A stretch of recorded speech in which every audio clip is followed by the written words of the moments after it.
Hello again, everyone, and welcome back to another edition of In Ohio Country Today. Joining me this morning is Executive Director from the Ohio Soybean Association, Adam Ward. Adam, nice to see you again. Great to see you. Thanks for having us. We're here in beautiful Wapakoneta talking to a group of farmers that meet on a regular basis via our good friend John Smith from the Ohio State Extension's office, and just kind of catching everybody up to date with what's happening legislatively. And I know you put on a lot of miles back and forth to D.C., so why don't we start there and talk a little bit about the Farm Bill, where it's at? Yeah, it's been an exciting time. We don't always know what's going to happen when we go to D.C., but we have a bill that's passed the House. We passed a bill out of the Senate. We are now going to conference committee, and we're hoping to get the best thing for Ohio agriculture as well as American agriculture coming out of this Farm Bill process. We've worked really hard trying to reach out to both sides of the aisle and working with the folks and helping them understand the needs of the Midwestern farmer. What's exciting is at this stage of the game is the fact that there are voices from Ohio actively participating in this process, and that's got to be exciting for you. Absolutely. It starts with the House leadership. Speaker Boehner obviously is very much in control of the process, but we have leaders from northeast Ohio, and Congressman Bob Gibbs, who's been very active on soybean and corn issues.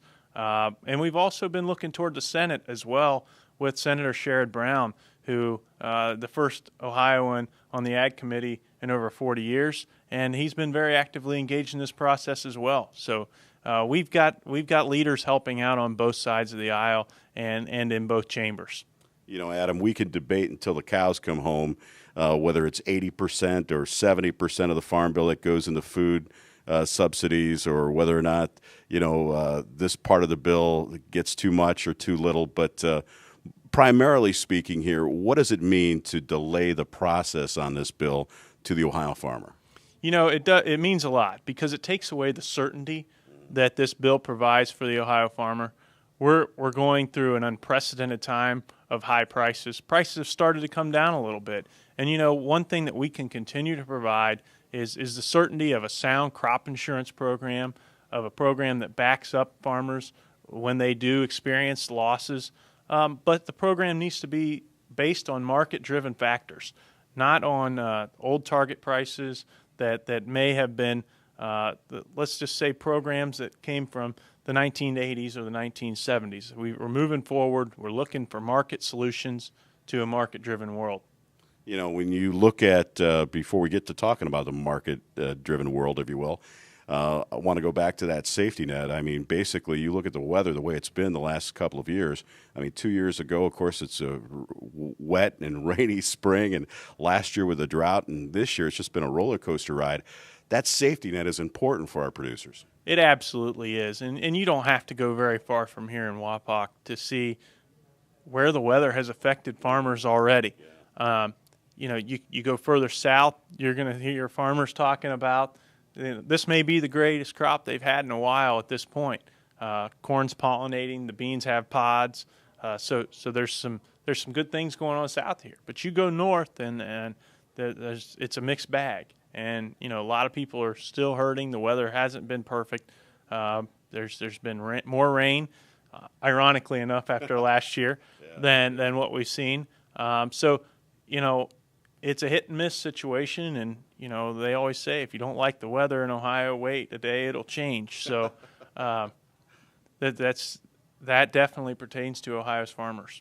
One of the things that's high priority for the Ohio Soybean Association, along with their sister organization, the Ohio Soybean Council, which is one of our sponsors, which we appreciate that sponsorship, is water quality right now. It's a high priority, big issue. Let's talk a little bit about that and how actively involved you're involved in that particular topic. Yeah, we're really engaged, and there's been a lot going on in this area for almost 3 years now, working with the Director of Natural Resources, Directors of Agriculture and EPA on the Directors Working Group for Nutrient Management. We've been actively engaged with the legislature and the governor's office on this the proposed legislation that has come down. Senate Bill 150 has been introduced by Senator Height and Senator Peterson. We expect another bill to be introduced in the House, and we have to continually actively engaging these legislators. That way they understand what the potential impacts of this bill are to the farm and to the food we produce.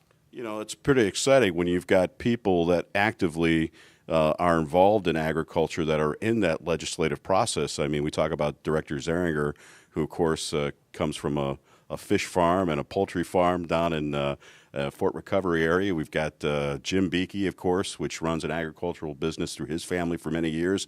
You talk about Representative Peterson, too, who actively involved in the Ohio Farm Bureau and an active farmer as well. So we've got people who actually have their hands in the soil that know what's going on when we're talking about this kind of legislation. And it makes it a lot easier to work with people who understand agriculture. Yeah. We have a growing disconnect in the House and the Senate here in Ohio. People are further and further away from the farm. We have some good people that are really trying to understand farmers' issues. And you alluded to three people that are actively engaged or have been actively engaged in farming. But most of the folks of the 132-member General Assembly either have not spent any time on the farm or are 2 generations removed. So it is an uphill battle to educate and help them understand. But what this all boils down to is we need to work hard to promote a healthy Lake Erie, a healthy Grand Lake, and a healthy water system here in Ohio. And by that, I mean we need to work hard to reduce algae. We need to make sure our nutrients are going to the right places, and that's what we're working to do. And we're working with farmers to do that. And it's been a great effort. It's been a team effort by all those involved. And we know it's going to be more than just the farmers that have to be actively involved. We have to get industry and we have to get homeowners involved as well. Absolutely. You know, the city and local governments with municipal waste continues to be a conversation.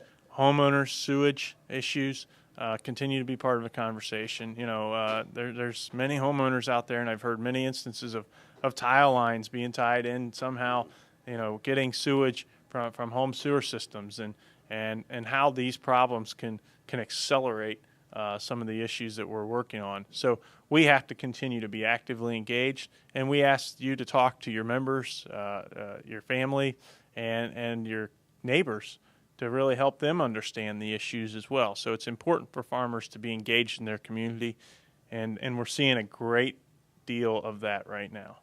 You know, let's take a moment here to talk about that wonderful crop we call soybeans. And basically, we call it a magical crop on our show all the time because we talk about the diversity of the product. But Ohio being one of the leaders as far as production is concerned, there are some important things that we need to keep in mind. We talked about a little bit earlier about the global aspect of this particular product and getting this product outside of Ohio and the importance of transporting that product to foreign countries as well as other parts of the United States. So there's some important issues there that are affecting our producers.